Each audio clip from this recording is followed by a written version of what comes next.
Hello, everybody. Welcome into the Monumental Studios. I'm Katie Florio, joined alongside Tarek El-Bashir, as always, for our November Mailbag edition of Rink Report. Tarek, a lot has changed since our last Mailbag a month ago, so really excited about the topics that we're going to get into today.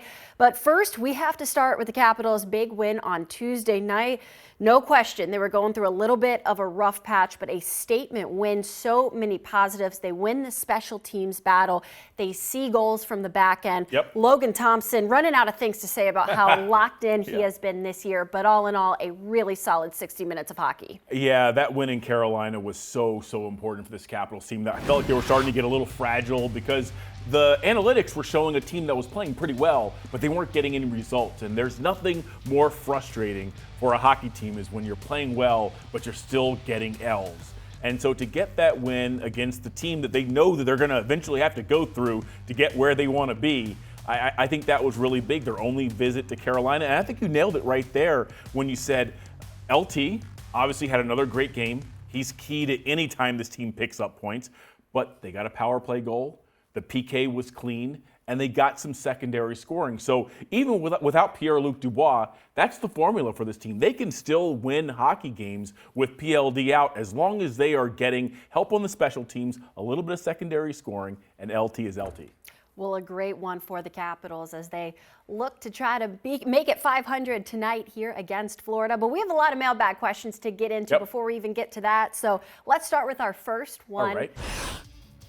Ray Christian says, we all know the stats about the standings on U.S. Thanksgiving. Do you think the Capitals will work themselves into a playoff spot by then? Tarek, you know the saying, you can't make playoffs in November, but you can certainly miss them. Really excited to get your thoughts on this one because the East as a whole, the Capitals are out of it right now, but it is very tight. First off, what's up, Greg? I miss seeing you out there at MedStar. He would often come over and say hello. So I hope you can get out there soon and we can catch up in person. Great question. I mean, look, the Thanksgiving thing is real. If you go back to last year, of the 16 teams that made the playoffs, 12 were in playoff position on Thanksgiving. So it's, 75%? And if you go all the way back to 2005, 2006, which was the beginning of the salary cap era, it holds true that 75 to 80% of the teams that are in playoff position at U.S. Thanksgiving end up making the playoffs. And so looking at those standings, I'm not so concerned about the points. Because, look, you only need to make up a few points to vault yourself into the playoff picture. What concerns me is the number of teams that are starting to get between the Capitals and that playoff spot. Because not only do you have to now win to kind of make up ground, you got to count on other teams losing, and that's something you really can't control. So, look, the Caps have some work cut out for them. That said, it's so early in the season. They're a quality team. Something tells me that they're going to make up the ground they need to and they're going to get in, but they can't really mess around a whole lot longer. And like you said, you can only worry about what you can control with the winning, but it felt like last year there was teams in the Metro Division, and maybe, yes, later towards the end of the year, but teams like Pittsburgh, Philadelphia, they're sure out. Those guys shooting up to the top right now, Pittsburgh specifically. But Montreal, too. Montreal, hello. There's really nobody that has excluded themselves yet. There's a lot of teams you have to worry about, and especially when you play against your Metro Division opponents, you go into every game, not that the Capitals, 4-point games. Exactly. Those are so important. Every one you're treating as, this could be the game that makes or breaks it. Yeah, without a doubt. Again, I feel like the Caps need to make hay right now. Another thing that concerns me a little bit, and I don't want to be negative here, but this is a tough schedule in November. And then December starts off with that Western trip that doesn't always go that great for the Capitals. So they've really got to be on point and really dialed here over the next 4 weeks to make sure that they are hopefully in playoff position come Thanksgiving, which is the day before my birthday, so I'll be paying attention. Happy early birthday. Thank you. Sometimes it is on Thanksgiving, which is pretty cool. But it's important that they are not, if they aren't in position, just really be sniffing around there and only have one or two teams between them and wild card 2. Again, too early to panic. That said, they got to get on point. Well, unfortunately, throughout this rough patch that they were going through, hopefully turning the corner now, and it's not going to be their excuse, but you got to bring up Pierre-Luc Dubois, the whole missing one of your top centermen, of course. He had surgery last week. Lots of questions about him now. One saying, why don't the Capitals just put Pierre-Luc Dubois on long-term injured reserve and use the savings/cap space to sign a center? And Tarek, you have been my professor, I don't know what you want to call it, when it comes to explaining cap space and how how everything works in general, because yeah, you could think that, but there really is a lot more that goes into it than the average fan would think. So take us through your explanation of what you think the smart thing would be able to do. Well, number one, as you see right there, the Caps currently have cap space, so they don't need to put Pierre-Luc Dubois on LTI. If you put a player on LTI, then you're no longer accruing cap space on a daily basis towards what you're going to be able to spend at the deadline. I know that was a lot of words I just said there, but just trust me. They don't need to put on LTI. If you don't need the cap space immediately to replace that player, the best thing to do is just keep him on normal injured reserve, which is where he is right now. The other thing to know, Katie, is look, the Capitals will have whatever space they need to make a move come deadline time, simply because they are under it right now and they are accruing space. But also, when a general manager identifies a player that he wants, his capologist, Don Fishman, in the case of the Capitals, he just says, hey, we're going to go get this guy, make this work. And then it's Don's job to make it work. And he's one of the best capologists in the game. He's a student of the CBA. He's been there since the beginning of the salary cap era. So look, fans, don't worry. When the Capitals are ready to pull the trigger on a player to make this team better, they will be able to finesse it and make the move work. And how much do you think timing goes into it as well? You start to see everything heat up in the springtime leading up to that trade deadline. But right now, does that change what's out there, what you're having to give up? Timing, I think, plays a big part in that too. That's a great point. Right now, the prices are incredibly high. I checked with some sources just a few days ago. Everyone is asking for a prospect and a very high pick. And they know that if a team is desperate enough, they might pay it right now. The other thing that teams do right now, let's say you're Calgary and maybe Nazem Kadri is a player that might be of interest to other teams. You want to wait as long as possible, because as teams get closer to the deadline and they start going, oh man, we really need a second or third line center, the price for a guy like Kadri is going to continue to go up. So why sell now? And I'm just using Kadri as an example. I don't know. But why sell now when, as you get closer to that trade deadline, you'll be able to ask for even more? So, I'm thinking about the teams that are probably going to be in sell mode. Calgary's one of them. Maybe Minnesota. We all read Twitter and see the rumors. See it all. There's a handful of teams that are already no one's out of it, but are starting to think, all right, maybe this is a retooling year. Let's start stacking up prospects and draft picks and draft assets so we can start a retool on the fly. So look, the Caps are going to have some options. There are going to be some good players out there. But the other thing that the Capitals have to kind of figure out is, how much do they want to spend right now? Because PLD's coming back at some point. Yes, right? Yes, he's not dead. He's coming back, he's not going to he's not going to be out the entire season. So if you are going to spend a first-round pick and a prospect to go get a player, well, when PLD comes back, okay, well, how's that going to work? The other thing that I think fans get so caught up in is that they look really far ahead. So general managers typically are paying attention to what's happening later in the season and what could happen next season, but they are so laser focused on getting through the current stretch of games. How do I get my team through this next 10, 12 games? They aren't super worried about adding a lot of salary and what do we do next year or the year after that. They're like, well, I'll deal with that in June. Let me just get my team into the playoffs right now. There's a lot day to day. You got to take it day by day at this point. But of course, with his injury comes a shakeup of your top lines, your top six second line center. And so to that note, we have another one. Are the Capitals going to go for a second line center with PLD being out? Also, how long do you think until Ryan Leonard moves up into the top six? Yeah, two great questions. And look, I think Connor McMichael, you see, he's filling in as a second line center. He's got off to a bit of a slow start. He had a career year as a winger last year. I think that at this point, he probably is better suited to playing on the wing, even though he prefers playing at center, which is his natural position where he's been most of his life. Look, I do think that they are going to kick the tires and explore some options to bring in a middle six center. But again, like we were just saying a minute ago, how much are you willing to spend, especially if you're able to tread water here for the next few weeks? You don't want to give up a prospect and a high pick if you think you can kind of muddle your way through to the point where Pierre-Luc Dubois comes back. So, great question. We'll see what happens. But for my money, I think they're going to try and muddle their way through this. If, for some reason, they aren't able to get any production from that second line center position and they think PLD might take a little bit longer, then I think that's where you pull the trigger on a costly trade. Well, two follow-ups for you to that point, Tark. First of all, Connor McMichael.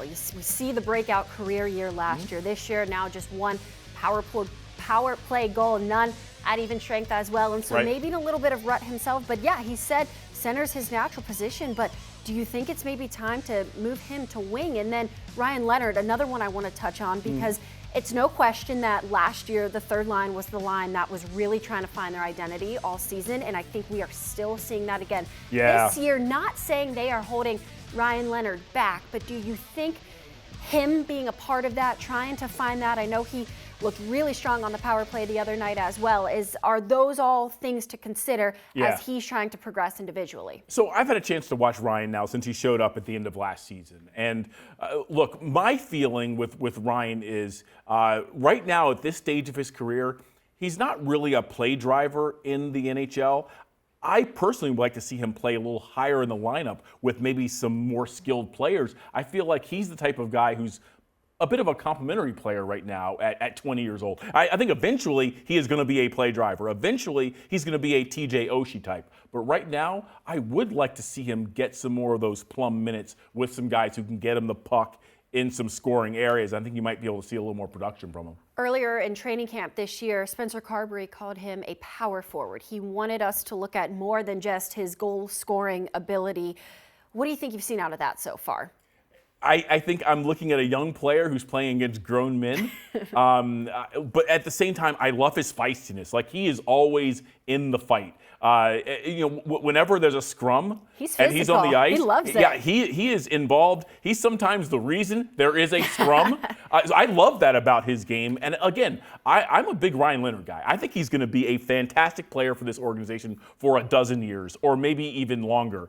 I just feel like right now at this stage of his career, at this part of his trajectory, I might be willing to put him with some better players, some more skilled players higher in the lineup. But then again, that brings up another issue. Okay, if you're going to put him higher in the lineup, then who goes down? And is that guy going to not be happy? So it's a good problem to have, but I think eventually Ryan Leonard is going to be an outstanding player for a long time, probably a multiple-time All-Star. I agree with you. Just lots of puzzle pieces to sort of fit right now. But speaking of prospects, let's go down to Hershey, a place you and I have already been this season because there's a lot of talent down there. And here we have another tweet. Who is banging on the door in Hershey, if anyone? Well, we just had a full episode a few weeks ago. Lots of good stuff from there. They've had a good year, but specifically want to look at Ivan Miroshnichenko. I know he's unfortunately been hurt this year. Yeah, it's tough. But on the back end, Ryan Chesley as well. Yeah, I checked with my sources down in Hershey, and look, Miro's been hurt. He had an unfortunate collision with the boards and a morning skate. He's been out. He's only played 2 games this year.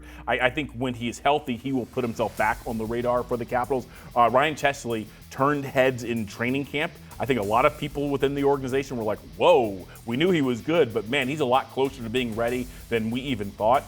Something tells me if the Capitals need someone on the right side of that back end, he might be one of the guys who gets that first call up. Ilya Protas is progressing. With any player who's in his first year pro, there's some ups, there's some downs, there's some games where he's really good, some games where he's searching for it a little bit. Brett Leeson is back in the organization now. Look, he hasn't been able to play in a game to this point because he had some visa issues that had to get sorted out. My understanding is those visa issues are now sorted. He's going to be able to play. He had some pretty good seasons for the Anaheim Ducks after he got claimed off of waivers from the Capitals. big body. He's a lot stronger. Something tells me that if he's able to come in and show what he can do, be that power forward, I think there's an opportunity for him to come up to Washington and play a little bit. And finally, the last player, Cam Allen. Okay. Got great we wheels. haven't heard as much. He's got great wheels, and that is so important in today's game. It's getting faster every single year. It feels like, you have to make decisions faster. You got to skate really well. Cam Allen can do those things. I think he is slowly starting to put himself on the Capitals' radar as well. Well, of course, they're all focused on their individual success and being ready, NHL ready, coming up to this level. But at the same time, some of it is circumstantial, especially the position you play right now. Look at Ryan Chesley, someone on defense where the Capitals are. Not a whole lot of room. There's not a whole lot of room. Not a whole so lot how of upward mobility. Does that play a part in their timelines as well? Yeah, it absolutely does. But I will say this. When a player shows that he is ready, teams make room for him.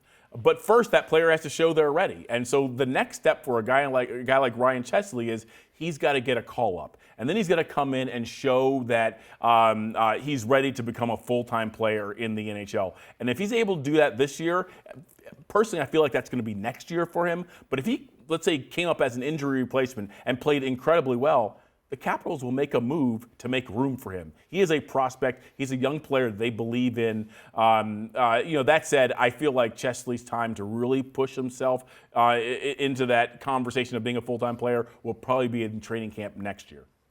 A lot of good stuff in Hershey, a lot of prospects to keep your eye on, but the pipeline's deep. It goes even farther than that. Of course, we've gotten questions on Cole Hudson as well as we now look at our Monumental Plus subscriber, Hans. Hans, thanks so much for being a subscriber. Yeah. He says, assuming Cole Hudson signs a contract at the end of his college season, how does the left side of the Capitals defense look next year? Kind of what we were just talking about. Not a lot of room. There is not a lot of room.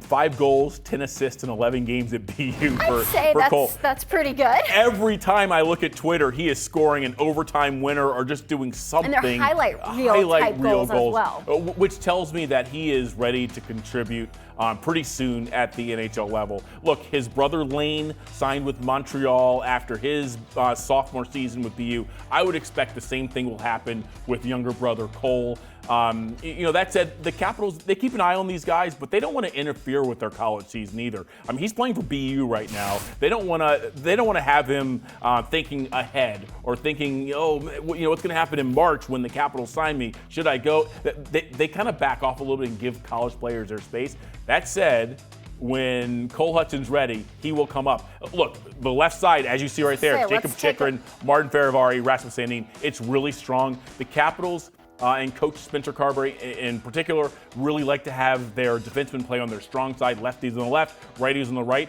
That said, they will make exceptions. When a player is that good, they'll just move someone, a left shot, to the right side. You look at around the NHL, not every single D-corps has 3 lefties and 3 righties. Sometimes there's 2 lefties on the top pair. You want to put your best players on the ice, and if Cole Hudson is signed in the spring and he shows that he's one of the best 6 defensemen, they'll find a place for him. Word of caution, remember last year when Ryan Leonard we're all so excited to see him come up. It's hard. This is a really hard league. It is very rare for a player to come straight out of a college season and then make a massive impact in the NHL. Does it happen? Matthew Nyes is a guy I think about. Yeah, it does happen, but it doesn't happen that often. So just if you're a fan out there, Cole Hudson is going to be a very good player for this organization, but maybe tamp down your expectations and the hype a little bit. These guys that he's competing with are 30-year-old grown men who, feed their families with what they do. And these are young players who can get pushed around by much larger men who have a lot more craftiness and savviness than these young players. So great question, Hans. Long-winded way of saying, I don't know where he's going to fit. He's going to get some games. He will. I'm confident in saying he will sign and will get some games. That said, it's going to be very hard for him to displace someone on the left side this season. I think the question then becomes what happens next season, and you get the whole offseason to worry about that. Well, let's break down those three guys that are already there because they're different players. They have different strengths. You have Jacob Chikrin, obviously your offensive defenseman, really strong on the power play. Martin Farivari, the physicality he brings. He's a guy where I think great skater. It's almost like you don't realize how much you miss something until it's gone. So his impact last playoffs, not having him was huge. And then you have Rasmus Sandin, who maybe flies under the radar a little bit more, but he's very intelligent. He's a really strong skater as well. So let's start with Sandin. What do you like out of him and what he brings to this blue line? You know, it's funny. When he first came to Washington, he was kind of pitched as an offensive wizard who was going to run the power play. And to his credit, he adapted to what the Capitals needed, which was a two-way defenseman.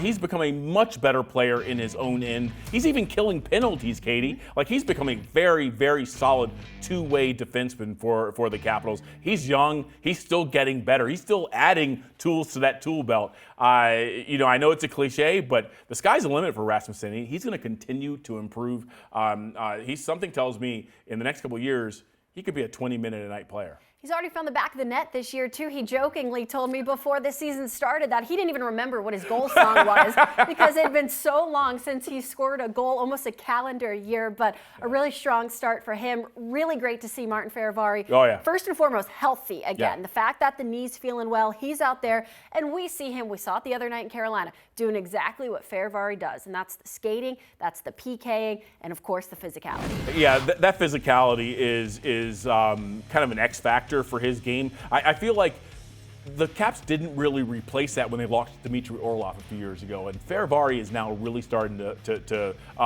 fill that gap a little bit. You can just see the confidence is growing with him. But the thing that really stands out to me about Marty Faravari's game is his skating and the fact that he is able to close gaps so quickly. And when he does make a mistake, he gets back so fast. It's almost like you don't even notice that he made the mistake because he's now back in the play. Not only is he back in the play, he has gotten around the player and is now facing that player again. He is such a good skater. You know, he got that big contract in the offseason, well-deserved. Again, he's a guy who's going to be part of the Capitals for a long time. Jacob Chikrin locked up long-term as well, signed that big contract last year, and he's done nothing but produce for the Capitals. Another power play goal the other night. He's, of course, excellent on the man advantage, brings that offensive to the blue line, and so you just, and he's young, too. You got to think that sky is the limit as he continues to reach his potential. You know, I'll tell you, Jacob Chikrin is so fun to watch. Sometimes when he gets that puck on the breakout and he just puts his head down and goes, you're like, oh, here we go. But he's got a knack for scoring big goals in crucial moments. He just does so many things well for the Capitals. I also feel like he has also improved his game in his own end. And so, you know, we're talking about the left side. We're talking about these three guys right here. And then we're talking about Cole Hudson coming into this group at the end of this year and going into next year. Something tells me someone is going to end up getting used to playing on the right side because you don't want to get rid of one of these guys to make room. When you have 4 left shot defensemen that good, you just figure it out and put one on the other side. You have to. There's nothing you can do. Again, it's a good problem to have Great problem. More pieces to the puzzle than less. But like always, Tar, we got to get into the fun part of the show. That's what this is. Love having fun. And so we thank you guys for showing us some fun tweets as well, starting with a topic that I think a lot of fans want to know. Of course, Ovi's Subway routine when it comes to game day. So this one says, quick one, will you sign the petition to ensure that Ovi's Subway guy gets a ring if the Capitals win the cup? And I just found out something, Tarek. Thank you for sharing. Of course, I see the pictures when Ovi's going to the plane. He has his Subway, he has his hot Cheetos, but I didn't know that I got a guy. That's a saying my dad loves to say. Well, Alex Ovechkin has a guy that specifically brings his order out to his car before he then gets on the plane for the road trip. So I think we got to highlight this guy. That guy, if they win, he absolutely deserves a ring. I've actually witnessed this in person. I actually one time had to stop at the Exxon at Dulles Airport to get gas, and I was like, that's what it is? It's a gas station? Yeah, it's a gas station. Okay, I was like, better. ooh, there's a fancy-looking sports car. Oh, that's Ovi's car. And then Ovi comes walking out with this Subway, and I don't remember, this is many years ago. I don't know if he was into the Flaming Cheetos yet, but he had the foot-long Italian in his hand. And the funny thing about it was I kind of made a mental note of this, and then I asked him about it several days later, because they were on the road, and it just wasn't the right time. But then there was a lull in the season and maybe a couple practices, and I was like, Obi, let's talk about that Subway sandwich. And he went, yeah, double mayo. Just deadpan, double mayo. When you are the only guy ever to score 900 goals, you can eat whatever you want. No questions asked. I'm a big Subway fan, too. Me too. I love it. But so good for him. But, of course, earlier in the year, we did a segment on my dad, because hockey runs deep around here. Not just the players, but the broadcasters, too. Tarek, your son as well in his first year at West Point on the hockey team there. Oh, I love that picture. Yeah. So he's almost, is he taller than you now? No, I still have him by probably half an inch. I think that was in front of the General Patton statue. Everywhere right there in that area is where there's a big expanse of grass. And there's some really cool buildings. You see the stone buildings in the background. There is some general who played a massive role for the United States somewhere on that expanse of grass. It is so cool. So he has not gotten into a game yet, but that's life as a freshman in Division I. Hopefully it'll happen soon, but he's having the time of his life. He told me that the school part is really hard. The Army part is even harder.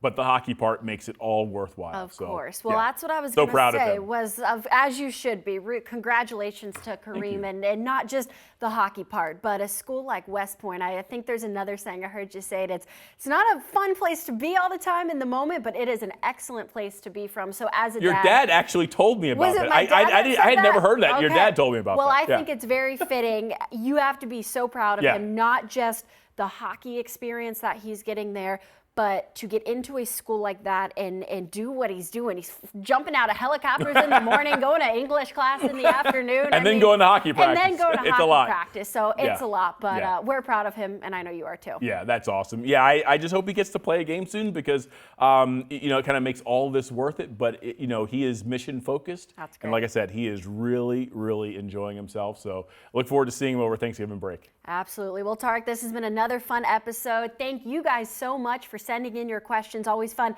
when we can answer them and hopefully give you a little more insight. And we appreciate you once again watching this episode of Rink Report.